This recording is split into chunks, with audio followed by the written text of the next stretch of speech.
Could 2001 Shaquille O'Neal have stopped the Mongol invasion of Europe? Find out now with Timeline Disrupted.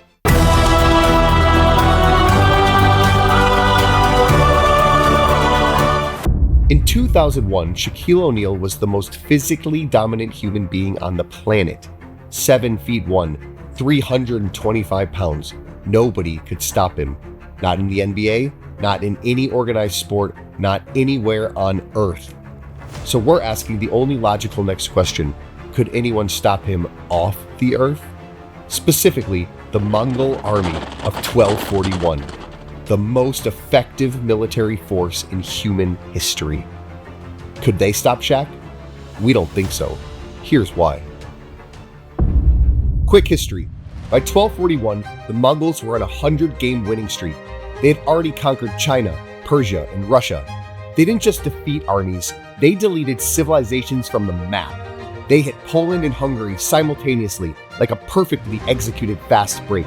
Europe was basically a wide-open rim, and the Mongols were about to throw down the biggest dunk in history, unless someone stepped up to protect the paint. How did they get here?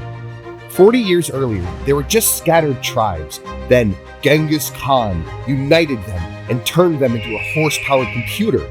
Genghis was a meritocratic madman. He once promoted an enemy archer to general just because the guy shot Genghis's horse in the neck. He created the YAM, a Pony Express postal system, so fast it was basically the 13th century internet. By 1241, his grandson Batu and the legendary general Subutai were running the show. These guys were brutal. After one victory, they celebrated by putting a wooden platform over the captured enemy leaders and eating dinner on top of them while they were slowly crushed. That's a level of trash talk Shaq would actually respect. But their entire playbook was designed for standard-sized humans. They had never scouted a 300-pound wall of muscle that could reach the top of a castle wall without a ladder.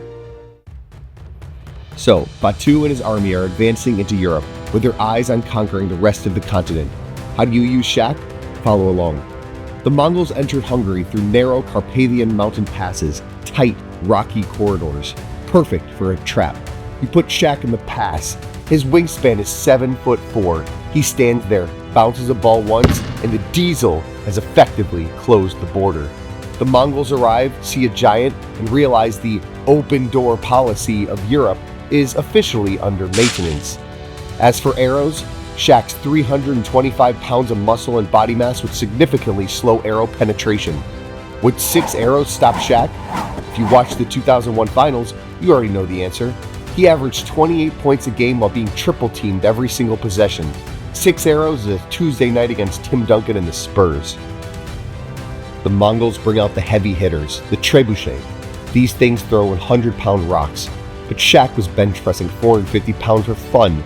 He doesn't run from the rock, he swats it. He grabs the throwing arm, dunks the entire machine into the dirt, and stares down the engineers until they quit and go into the goat cheese making business. By day 3, Batu Khan requests a parley. This is extraordinary. The Mongols didn't parley, they sent one message: submit or be destroyed. They'd sent it to Russia, to China, to Persia. Nobody sent one back. Shaq sends one back. It says, come talk. They meet in the open field. Batu Khan on horseback, a deliberate height advantage he uses in every negotiation. It doesn't work when Shaq is sitting cross-legged and still looking him in the eye. We don't know exactly what Shaq says, but we know Shaq. Warm, funny, absolutely certain of his own dominance in a way that doesn't need aggression to communicate. He just needs Batu Khan to understand clearly what the next week looks like. Batu, realizing the great Khan just died back home anyway, decides that going back to Mongolia sounds a lot better than getting dunked on by a man who eats more for lunch than a Mongol horde. The timeline is shattered. Krakow survives. Hungary doesn't lose half its population. The cities, the trade routes, the knowledge, all intact. Medieval Europe never has to confront the fact that it almost fell to a force it couldn't understand or stop. The Renaissance starts 200 years early because everyone is trying to build a bed big enough for their savior. The Catholic Church tries to canonize him, but the process stalls because the Vatican can't explain why a Saint has a 50% career free throw average. Final verdict, 2001 Shaq stops the Mongol invasion. Not cleanly, there are free throw complications we don't have to get into, but he stops it. Europe stands, the nightmare ends. But here's the problem. Shaq only exists because of the timeline he just broke. He's a 7-foot paradox in a size 22 shoe, which means, eventually, he disappears. Probably mid-laugh, palming a basketball, still arguing he got fouled. If you want to see who we send into history next, drop it in the comments. Can 2009 Usain Bolt outrun the eruption of Mount Vesuvius in 79 AD? Could 1985 Wayne Gretzky lead Finland against the Soviet invasion with Simo Häyhä on his team? We're finding out. Subscribe, hit the bell. See you in the next episode of Timeline Disrupted.